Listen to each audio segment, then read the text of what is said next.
Значи тука ни треба фабрика за отпад, тука ни е потребна производна единица која што ќе користи метанот за производство на електрична енергија, така што имаме планови кои што ќе ги имплементираме за трајно решение на овој проблем, не само во Скопје, туку и на целата територија на Македонија.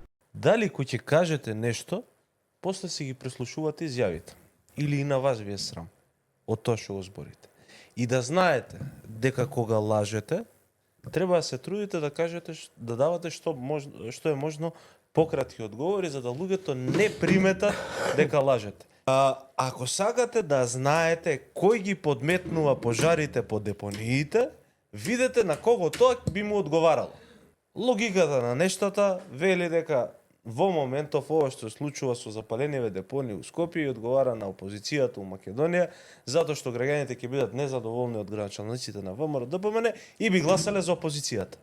И излегуваш денеска, еден ден после вчерашниот, и викаш, па ние фативме со МВР тамо неколку луѓе кои што палеле кабли, благодарение на тоа што палеле кабли, се запалила депонијата, гледате робусни акции спроведуваме, расчистуваме со криминал.